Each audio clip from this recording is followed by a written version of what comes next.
Ini si Rijal, jelasin Jal. Lempar dah lu yang bikin rame emang.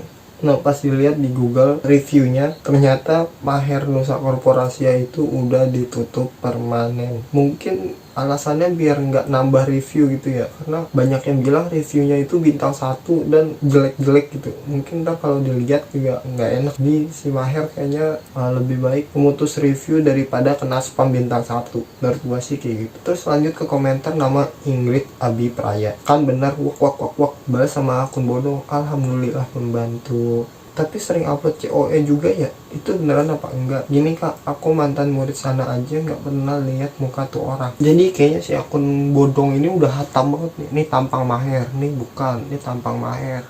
Lanjut ke komen Dian Yuni Asari. Tapi di IG dia banyak update COE, terus foto sama siswa-siswa yang berangkat. Maaf ya mbak atau mas, saya bukan orang LPK itu, cuma penasaran aja.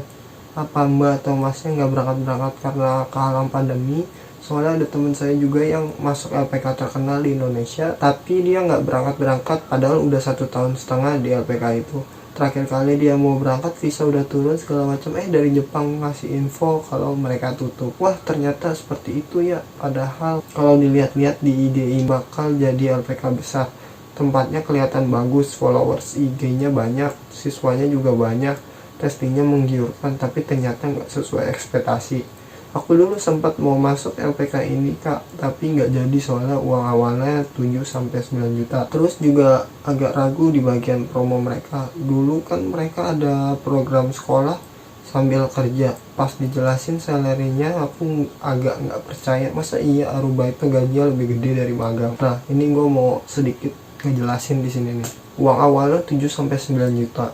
Gue sendiri itu uang awalnya 15 juta. Tuh pas ngeluarin juga belum ada COE kan, kayak mikir juga itu beneran apa enggak ya. Gue mau ngebahas tentang soalnya ada temen juga saya yang masuk LPK terkenal di Indonesia. Gue sendiri juga punya temen di Minori. Gue dulu pernah pengen masuk ke Minori jadi pemagang. Itu gue udah sampai tahap interview user bulan Agustus 2019. Di situ pun gue dapet temen baru gitu, dan dia keterima, gue kagak gitu. Target estimasinya berangkat itu April Juni 2020, tapi April Juni 2020 ditutup karena corona. Perusahaan yang dia dapet tuh perusahaan gede, perusahaan pembuatan kereta Shinkansen, terus juga ekspor ke Indonesia, ekspor ke Jerman, terus juga salah satu perusahaan gede yang kerjasama sama Minori. Sampai-sampai orang yang punya Minori pun ikut kedampingin pas mau interview user. Bisa disebut perusahaan terbaik yang kerjasama sama Minori. Ini kan perusahaan gede ya. Temen gue ini sampai sekarang pun belum bisa berangkat coy, karena dari pihak perusahaannya itu masih nahan-nahan gitu. Mungkin karena ordernya itu kurang ya, yang pasti karena corona ini jadi menurun permintaan produksinya. Kalau misalkan produksinya menurun, ngapain dia nambahin orang dari Indonesia? Otomatis kan dia harus ngebayar orang Minori ini. Jadi mendingan ditahan dulu sama dia sampai Maret 2021 belum bisa berangkat. Nunggu Jepang dibuka, yang sekelas LPK gede di Indonesia masih belum bisa ngeberangkatin temen gue yang udah dari 2019 Agustus. Nah lanjut lagi ke Arul Firmansyah. Zaman sekarang legalitas LPK banyak yang bobrok, banyak yang main uang. DP dulu mending kalau berangkat, kalau nggak berangkat uang DP tersebut susah dikembalikan. Ya betul, bener mas. Menurut gue DP itu emang penting, tapi kalau kegedean ya pusing juga. Kenapa penting? Dulu ada kasus di Maher, pas banget gue lagi datang, itu dia udah keterima tuh, ngundurin diri tanpa minta DP-nya. Itu aja udah DP ya. Dia ngundurin diri loh, udah dapet, udah fix berangkat katanya. Terus juga ada di tempat lain juga, di Minori, gue dapet cerita dari senseinya, dia udah keterima nih. Ini Minori loh yang gak ada DP-nya. Terus pas tanda tangan kontrak, itu dia gak mau, karena ngerasa kok kecil banget gitu dapetnya. Itu yang udah sekelas Minori loh. Jadi kalau misalkan gak pakai DP tuh jatuhnya peserta tuh seenaknya gitu, nggak ada usaha lebih buat belajar atau mempertahankan buat deal gitu, mempertahankan dealnya itu. Tapi kalau kegedean juga ya pusing juga, susah juga. Kekecilan juga malah digampangin jadinya. Menurut gue kayak serba salah sih. Lanjut lagi ke komentar atas nama Tommy Ardiansyah. Temanku juga ada dijanjiin visa engineer sampai sekarang ngegantung. Job belum ada, padahal udah store 15 juta. Ini jadi sama gua sama temennya dia ini bayar 15 juta. Mungkin buat engineering itu bayar DP-nya itu 15 juta ya. Nah, setahu gua itu di Maher engineering tuh ada dua, yang satu itu paketan, yang satu itu Sokai atau Mensetsu. Gua ini ikut yang Sokai ini kayak perkenalan gitu. Jadi gua ini dibawa sama Maher untuk dikenalin sama perusahaan yang ada di Jepang. Gua mau sedikit cerita perjalanan gua lewat Maher ya.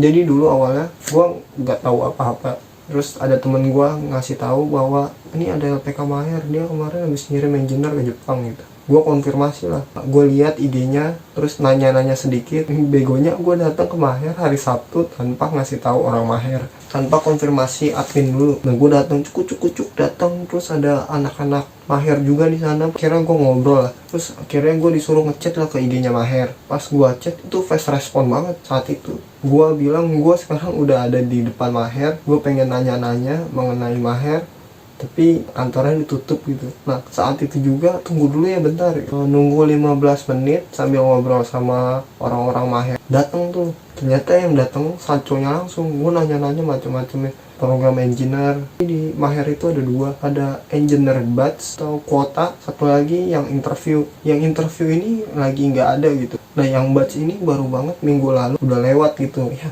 Mau gimana? Terus akhirnya gue ditawarin buat ikut Tokutei Gino, setahun Tokutei Gino, terus langsung ganti visa ke engineering. Nah, itu bisa katanya. Gue awalnya tertarik lah di situ buat ikut Tokutei Gino. Cuma yang Tokutei Gino ini masih belum ada kapan gitu bukanya, karena katanya, kata Saconya sendiri, masih banyak muridnya yang belum berangkat, nanti dulu gitu buat ngerekrut orang. Ya udah, oke lah. Sebulan kemudian gue iseng-iseng nanya ke adminnya, "Kak, ada job nggak kak? Yang interview kapan lagi?" gitu. "Oh, ada nih, 3 hari lagi, hari Senin." Panik lah gue belum siap apa-apa. Gue pertama itu bego, nggak bisa bahasa Jepang sama sekali, cuma bisa Mensetsu gitulah. Ya udah, akhirnya gue interview lah. Malamnya itu langsung ada pemberitahuan, gue alhamdulillah keterima. Dikasih waktu 1 minggu kalau nggak salah buat bayar DP-nya 15 juta. Bukti gue keterimanya itu ada pakai bahasa Jepang, 1 lembar. Jadi ada penanggung jawab gue nanti di Jepang sama perusahaannya itu, tanda tangan, terus bahwa gue diterima. Tapi di situ nama gue salah, Fatinor Hako-nya cuma 1. Nah, ragu dong gue buat bayar 15 juta itu kan. Ntar gara-gara itu gue mikir si OE-nya namanya salah. Kira langsung gue chat kan itu Saconya, "Nama saya salah, tolong diganti gitu, bisa apa enggak?" "Oh iya, bisa ntar diurus." Gitu. Kira bisa nama gue diganti. Baru langsung gue bayar 15 juta. Nah, gue kan harusnya disuruh ikut asrama ya. Gue ini gak mau ikut asrama. Maher ini punya standar gitu buat yang engineer berangkat ke Jepang. Karena gue enjebot, masih belum ada skill bahasa Jepang lah gitu. Maher ini punya syarat buat ngeberangkatin minimal N5 gitu pas berangkat. Ya gue akhirnya mikir-mikir lah. Gue waktu itu posisi masih kerja juga. Kalau mau ngelepas gitu sayang juga gitu kerjaan gue yang lama. Karena di sana juga gue masih bisa nyari duit gitu sambil nunggu kan katanya panjang tuh waktunya. Akhirnya gue putuskan lah buat nego ke Saconya, "Bisa gak gue belajar di rumah sendiri? Gue minta bukunya aja, terus gue belajar sendiri gitu." Nah, akhirnya dibolehin tuh, tapi dalam waktu sebelum berangkat pokoknya harus ada N5. 1 bulan kemudian gue dikasih tutor yang buat ngajarin gue speaking bahasa Jepang sama listening. Jadi gue pakai WA gitu, nelfon orang ini, ngomong pakai bahasa Jepang. Enaknya, nah gue dikasih fasilitas seperti itu. Nah, dalam 3 bulan gue akhirnya ikut tes G-test ya. Akhirnya gagal sih enggak. Di G-test itu gue ikut grade yang F sama G. F sama G itu, kalau F itu setara JLPT N5, kalau G itu di bawahnya N5 berarti. Terus pas gue tes nilainya keluar, poin gue kurang 211 dari 250. Sedangkan grade F itu 220, kurang 3 soal lagi benar, gue bisa masuk grade F. Nyesek banget itu. Terus akhirnya gue negosiasi lah ke Maher, gue cerita lah kayak gini, gue gagal gitu, tapi dikit lagi bisa gitu, apa perlu ngulang lagi? Belum N5 kan gitu, tanya. Awalnya kayak nggak dibolehin sih kayaknya gitu ya. Terus akhirnya kan tadinya gue nanya ke adminnya ya, admin gue di Maher gitu.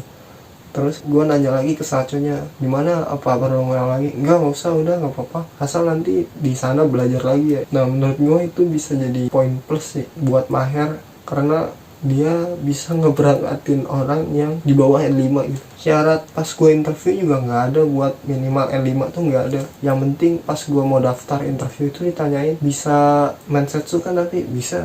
Karena gue pernah gagal pas di Minori tuh pas banget gue belajar Mensetsu terus gagal. Akhirnya gue Mensetsunya sama. Jadi ketika interview kalau misalkan gue nggak bisa bahasa Jepang, gue jawab pakai bahasa Indonesia terus ditranslate sama dia ke bahasa Jepang, dikasih tahu ke pihak perusahaannya.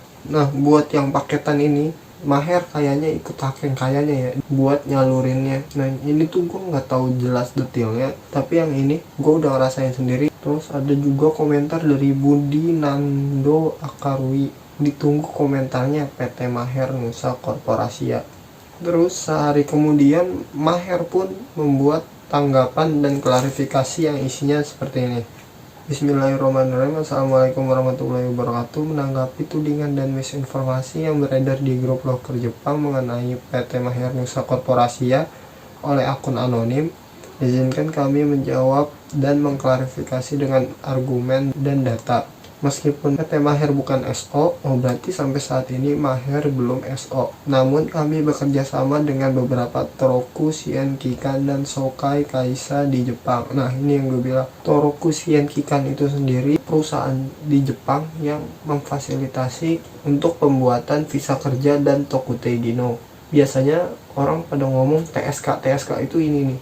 Sokai Kaisa ini artinya pengenalan ke perusahaan di Jepang. Bersama TSK dan Sokai kami telah memberangkatkan program studi TG, Engineer, Beasiswa Semongaku Kaigo, dan TG. Kantor TSK kami ada di Tokyo dan Osaka.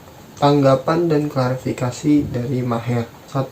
Tanggapan atas tudingan penipuan Tokutei no. Pada awal mula kami membuka program TG Newcomer. TSK kami datang secara langsung ke Indonesia untuk merekrut kandidat. Siswa dan siswi yang diterima oleh TSK kami membayar biaya sebesar 8-10 juta rupiah yang digunakan untuk pendidikan bahasa Jepang level N4 selama 6 bulan di Maher. Jadi kalau misalkan udah 6 bulan di Maher, jadi uangnya 10 juta udah habis dari kalimat ini ya. Adapun total biaya program ini adalah 28-35 juta rupiah yang sisanya dicicil saat siswa-siswi sudah bekerja di Jepang. Apabila kami berniat melakukan penipuan, kami pasti akan mengambil biaya tersebut full di awal. Logis sih. Tapi mungkin buat orang yang udah membayar 8-10 juta itu kayak ngerasa kurang gitu. Dengan kondisi pandemi COVID-19 ini ditambah dengan pemerintahan Jepang yang masih menutup penerbangan masuk dari negara luar, perusahaan-perusahaan yang bekerja sama dengan TSK kami memutuskan untuk menunda permintaan jobnya dari Indonesia, khususnya pada bidang Tokutei no. Dalam hal ini kami meminta maaf sebesar-besarnya. Jadi ada masalah, TSK-nya menutup permintaan job. Menyadari kekurangan tersebut, kami tetap berupaya untuk menyalurkan siswa atau siswi kami ke lembaga mitra yang memiliki job TG sebagai bentuk tanggung jawab kami. Jadi di sini dibilang Maher tetap menyalurkan siswa-siswinya ke mitra yang memiliki job Tokutei no. Adapun siswa-siswi yang sudah selesai pendidikan dan mengundurkan diri, yang sebagian besar pendidikannya dilakukan secara daring, biaya kami refund hingga 15%. Sedangkan semua siswa-siswi TG yang tidak mengikuti pendidikan biaya, kami refund sebesar 80%. Bila kami berniat menipu, kami tidak akan melakukan hal tersebut. Bukti kami sertakan di bawah. Terus yang kedua, siswa-siswi Maher yang sudah berangkat semua numpang dari LPK lain, tudingan ini sama sekali tidak benar dan tidak berdasar. Sebaliknya, di beberapa program, LPK mitra mempercayakan siswa-siswinya kepada kami untuk diberangkatkan. Faktanya, semenjak Jepang dibuka awal Oktober lalu, kami sudah memberangkatkan siswa-siswi studi Tokutei no sebanyak 14 orang, engineer 2 orang, beasiswa Semongaku Kaigo 1 orang, Tokutei no 1 orang, dan magang Kaigo 14 orang melalui SO. Begitu Jepang dibuka, insya Allah belasan siswa-siswi yang sudah turun COE-nya akan diberangkatkan lagi. Terus yang ketiga, Maher membeli kendaraan. Apakah salah sebuah lembaga menyisihkan profitnya selama 3 tahun untuk membeli kendaraan untuk operasional? Kan ya pebisnis gitu ya. Gue kan orang jalur karyawan. Mungkin kalau gue berubah menjadi si akun bodong, gue akan memikirkan, kalau gue ngerasa sih waktunya tuh nggak tepat gitu. mungkin buat di mata pebisnis itu ini oke lah gitu ya. Tapi kalau misalkan di mata orang yang bukan pebisnis pasti mikirnya ya sekarang tuh lagi zamannya pandemi, lagi susah gitu, ngapain malah menyisihkan profitnya buat beli mobil operasional gitu ya kan. Ini cuma bisa waktu yang menjawab. Terus yang keempat, program engineer. Maher adalah salah satu lembaga yang rutin memiliki job engineer. Namun semenjak COVID-19 permintaan jauh menurun karena perusahaan-perusahaan penerima banyak yang kolaps. Adapun semua peserta yang mendaftar untuk mengikuti program ini yang gagal proses dari kami, faktanya sebagian besar sudah kami refund 100% secara bertahap. Sisanya akan di-refund full akhir bulan April oleh Hakeng. Bukti kami sertakan di bawah. Jadi juga ada kasus bahwa udah diterima, udah deal nih. Perusahaan juga udah deal, udah interview, udah oke, dia keterima, terus deal-dealan oke. Nah, dari pihak perusahaan ini ternyata cancel buat orang ini karena kolaps. Ya mau gimana kalau kolaps ya, boro-boro buat bayar elu, buat nutup operasional aja nggak nyampe gitu ya kan. Refund full akhir bulan April oleh Hakeng. Jadi kayaknya uangnya itu ada sama si Hakeng. Di sini kayaknya bukan dipegang sama Maher kalau dari sini ya. Kelima, Nusa Center. Dikarenakan Jepang hingga saat ini belum membuka penerbangan masuk, kami berinovasi untuk membuka bidang usaha baru, yaitu program kuliah ke Al-Azhar Mesir. Bukan berubah nama lagi seperti di pemberitaan. Kebetulan direktur kami dulu kuliah di Universitas Al-Azhar Mesir. Mungkin dia era pebisnis ya, ngerubah jalur gitu, jadi bikin cabang baru gitu ya. Ini Jepang nunggu dulu, karena sambil nunggu dia nyari uangnya di tempat lain gitu, apa yang bisa dia lakuin gitu. Tapi di pikiran para murid-muridnya pada ngomong, ini aja belum bener mau nambah ini lagi. Ya ada aja yang kayak gitu ya, gimana namanya manusia, mau berbuat apa aja pasti ada yang gak suka gitu. Terus penutup, sebagai sebuah lembaga kami menyadari kami masih jauh dari kata sempurna. Kami akan terus belajar dan terus memperbaiki diri. Dampak pandemi COVID-19 hingga saat ini adalah takdir Allah Subhanahu wa Ta'ala dan di luar kendali kami. Kami yakin LPK, SO, dan semua lembaga yang bergerak di bidang ini terdampak hal yang sama. Bila ada kritik dan saran yang ingin disampaikan, ada baiknya disampaikan langsung ke kantor kami, bukan melalui media sosial, apalagi menggunakan akun anonim dengan menyematkan data yang tidak berdasar. Sebagai penutup, ada baiknya dalam hal apapun kita tabayun dulu kepada kedua pihak sebelum langsung mengambil konklusi. Terima kasih. Wassalamualaikum warahmatullahi wabarakatuh. Buat akun bodong ya, apa udah melakukan hal yang seperti dibilang, kayak misalkan belum menyampaikan langsung ke kantornya gitu ya. Sekarang kan apa-apa jadi viral, jadi apa-apa jadi heboh gitu, apalagi itu langsung hampir 1000 itu komentarnya, langsung heboh dalam satu hari. Nah di sini ada foto gue juga nih, bajunya juga sama, gue sengaja pakai ini biar ya gue orangnya gitu.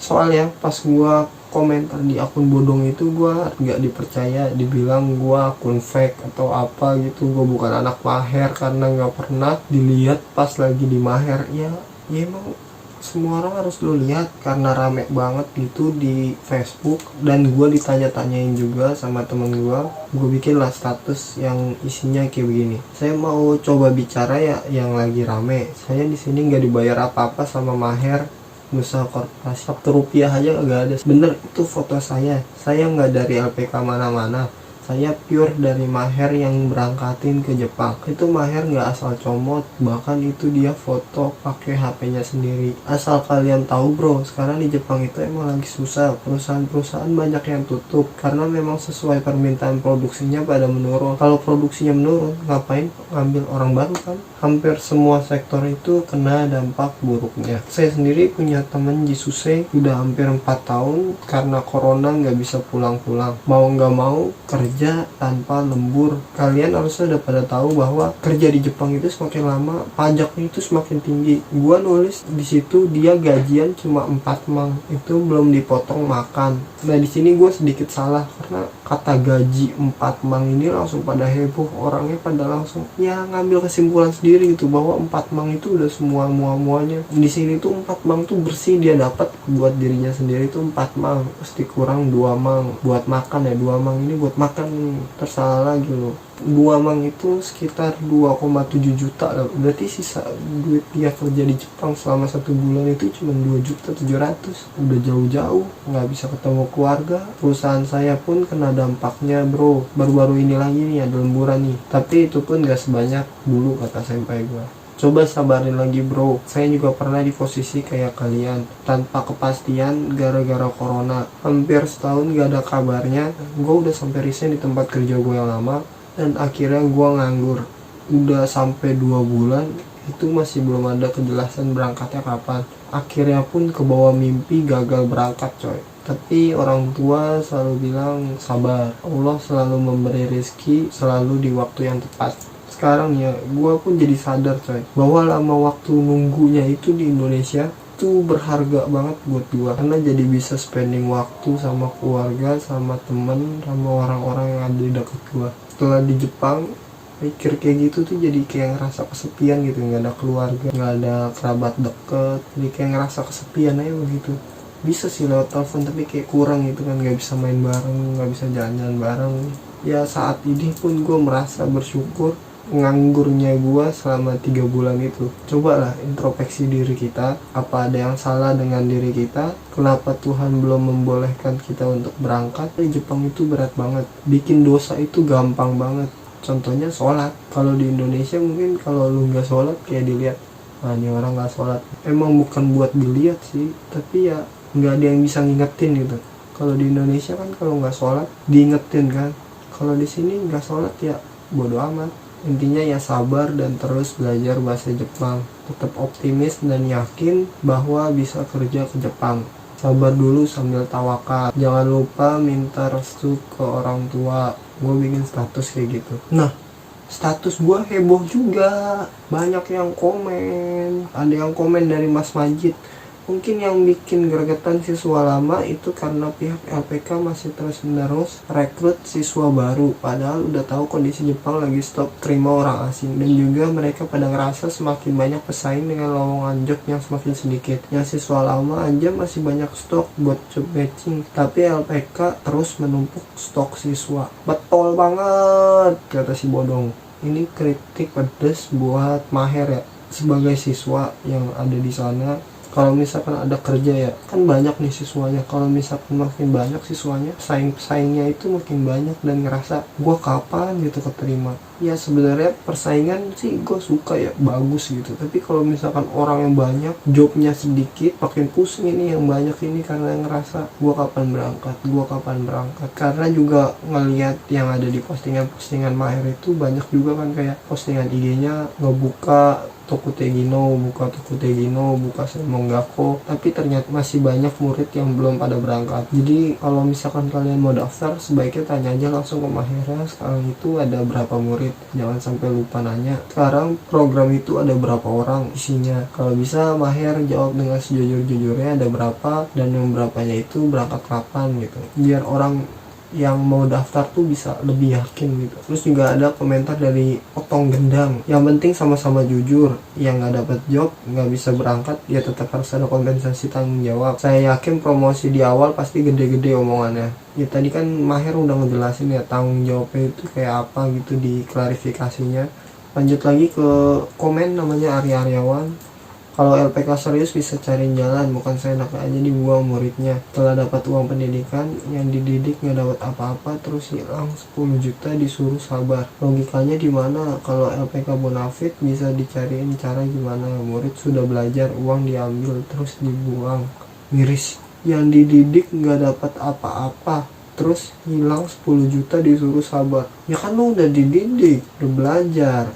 Tapi berapa lama gitu kan? Nggak tahu ini berapa lamanya. Kalau misalkan 6-8 bulan itu berarti menurut Maher uangnya itu udah habis. Nah ini dia nggak ngasih tahu nih belajarnya itu berapa bulan gitu. Terus status gue di komentar sama si akun Bodong, orang dari Masel ya. Arimin lanjutin, coba dijelasin lur, selama aku di sana nggak pernah ngelihat mukanya semua angkatan kelas A sampai G. Aku kenal semua dan dia ngaku kalau berangkat dari Maher. Ini jadi tanda tanya besar. Oh, besar sekali. Apa ya? jangan beranggapan bahwa diri kita paling tahu segalanya lah gitu lah. Terus ada lagi nih yang buat status aneh bin ajaib, kayak anak TK aja mudah dikibulin kalau gaji di Jepang cuman 2 juta. Mending no om bro macol sawah. Ada lagi dari Sohe Budi, udah capek-capek baca malah ngelawak. Corona gini juga mana ada di Jepang gaji 4 mang bro. Nih gue jelasin di sini nih, gaji 4 mang itu bersih, dia dapat bersih. Kenapa gaji bersihnya bisa 4 mang? Jangan terlalu banyak berharap gitu. Jadi gaji dia 1 jam itu 965 yen. 1 bulan dia kerja cuman 142 jam. Dia ini bukan dia yang mau ya. Emang perusahaannya yang nyuruh cuman 142 jam. Gak ada lembur. Ya gimana? Nah 965 itu dikali 142 dapat hasilnya segini. Potongan buat apartemen itu 2,5 mang, jadi 112.030. Dikurang lagi gas, listrik, air 2 mang, sisanya 9 mang. Terus karena dia udah hampir 4 tahun, pajaknya itu 5 mang lebih, ya ambil 5 mang lah. Sisanya 42.030 yen. Kalau misalkan makan dalam 1 bulan 2 mang itu buat makan sama beli sampo, sabun, macam-macam gitu. Sisa 2 mang 2 sen. Kalau dikali 132 sekitar 2.900.000-an. Itu sisanya dia kerja sebulan di Jepang. Sedih bro, nggak bisa pulang. Gaji bersih segini. Ini bersih ya, ini bersih udah dipotong semua muanya ya hampir 3 juta lah. Kerja jauh-jauh dari keluarga, mau pulang nggak bisa. Kalau nggak kerja, bayar apartemen sendiri, listrik sendiri, semua sendiri, minus duitnya. Ya segitu aja video kali ini. Semoga kedua belah pihak ada titik terangnya dan ada pelajaran yang bisa diambil. Yang mau tanya-tanya tentang program Maher bisa chat aja di kolom bawah. Kalau saya tahu ya saya jawab. Sekian aja video kali ini. Wassalamualaikum warahmatullahi wabarakatuh.